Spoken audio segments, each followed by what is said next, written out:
What kind of man hunts people down for their faith, only to one day fight for that same belief? That's not just strange, it's wild. But that's exactly what happened in the story of Saul. He wasn't just against Christianity, he made it his mission to wipe it out. Then suddenly everything turned upside down.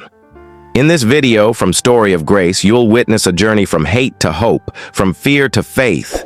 It's real, raw, and absolutely gripping. So get ready. What happens to Saul on that dusty road is going to make you think about your own road in life. And trust me, you don't want to miss what comes next. The man everyone feared. They whispered his name with fear. People didn't just dislike Saul, they were terrified of him. If he was coming to your town, it wasn't a visit, it was a raid.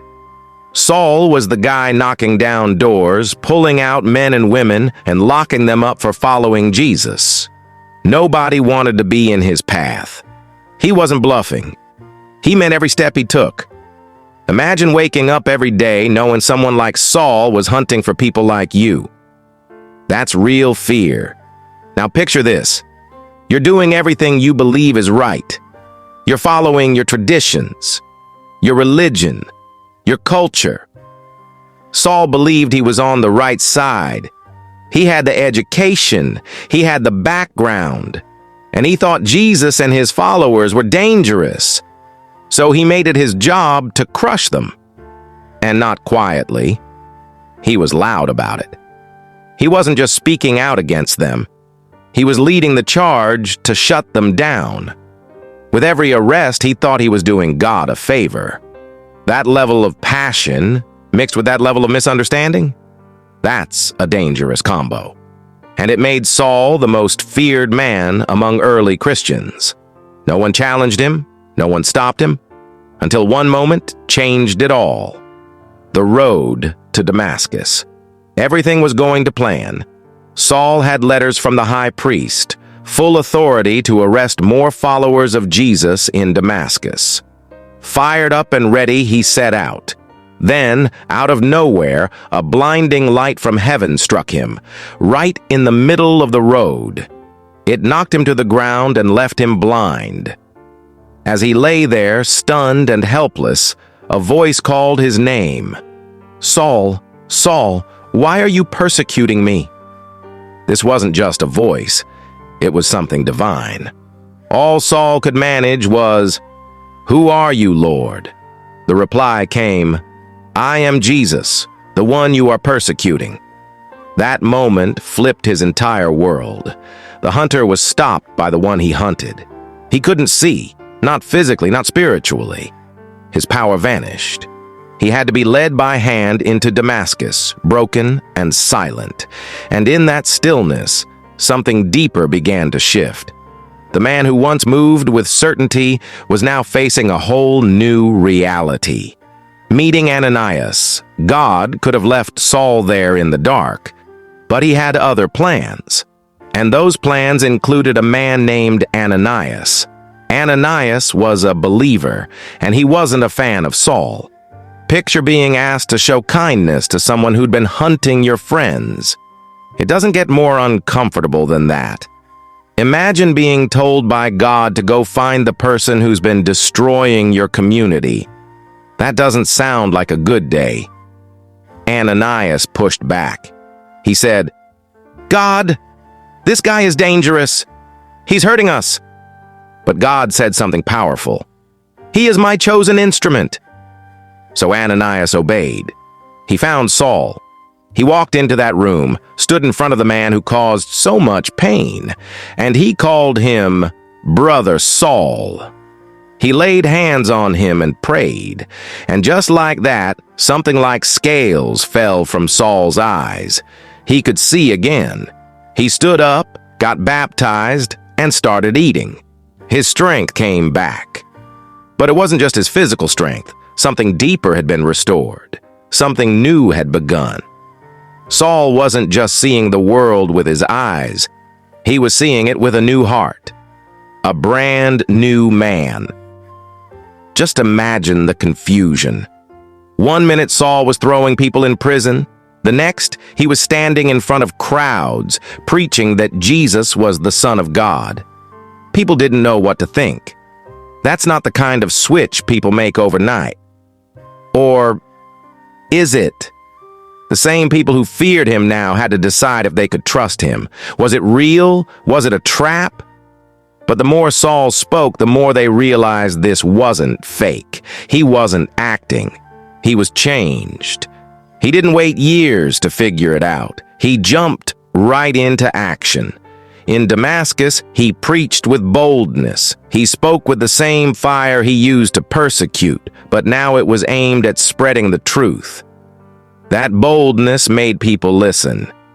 That's what transformation looks like. It's not just quiet reflection. Sometimes it's loud, risky, and fast. Saul was on fire for the message of Jesus, and nothing could stop him. Not the fear, not the risk, not even the past he came from. From Saul to Paul. With a new name came a completely new mission. Saul became Paul, and he didn't slow down. He journeyed across cities, regions, and cultures, preaching boldly about Jesus. Not everyone welcomed him. Some tried to silence him. He was beaten, arrested, shipwrecked, and rejected. But nothing stopped him. Everywhere he went, Paul told the same powerful story about a road, a blinding light, and a voice that changed his life. That moment with Jesus stayed with him forever. In his letters, sermons, and sacrifices, Paul lived out grace. He didn't hide from his past. He used it to prove that real change is possible. Lessons from Saul's story. So what's the takeaway? What does this story mean for us right now? First, it shows that no one is beyond grace. Saul didn't just mess up, he actively hurt people, yet he was forgiven. If he can change, anyone can. Second, change can happen when we least expect it. Sometimes, all it takes is one encounter, one moment of clarity, one voice that calls your name. It could be on a road, in a room, or in your own heart. Third, your past doesn't cancel your future. Paul didn't hide where he came from. He told his story to show how real God's love is. The past didn't hold him back, it propelled him forward. And lastly, real change brings real challenges. It won't always be easy, but it will always be worth it. Transformation might come fast, but trust takes time, and healing isn't always smooth, but it's always possible. What would you do? Let's flip the lens. What if someone who hurt you changed? Would you trust them? Would you believe it? The early Christians had to ask those same questions. They were dealing with real pain, real betrayal. Forgiveness isn't easy. Trust takes time. But Saul's story challenges us to give people room to change and to believe that God is still working on hearts, even the hardest ones. It challenges us to let go of fear and give grace a chance. Maybe someone in your life is like Saul, or maybe you are. Either way, change is possible. Healing is possible. Restoration is possible. Saul's story isn't just in the past. It can repeat in new ways every day. Paul's mission. After his encounter, Paul didn't settle into comfort. He lived on purpose. He wrote letters that still speak to us today. He started churches that transformed communities. He poured himself out, fully and completely, and he kept going until the very end. He knew who he was, not because of what he had done, but because of who Jesus said he was. That truth lit a fire in him that never burned out. His voice was strong, his mission was clear, and his love for others was deep. He faced pain, he faced danger, but he kept moving. Not because he had to, but because he wanted to. He believed every person deserved to hear the same truth that changed his life. and he gave everything to make sure they did. Paul didn't just tell people about Jesus. He showed them what a changed life looks like, through his scars, through his words, through his walk. That's what made him unforgettable. Thanks for spending time with us today. If this story made you think, gave you chills, or sparked something in you, do one thing for us. Subscribe to Story of Grace right now. Like the video. Share it with someone who needs a reminder that change is real. We've got more stories coming that will lift you up and speak to your heart. Don't miss out. Join the journey.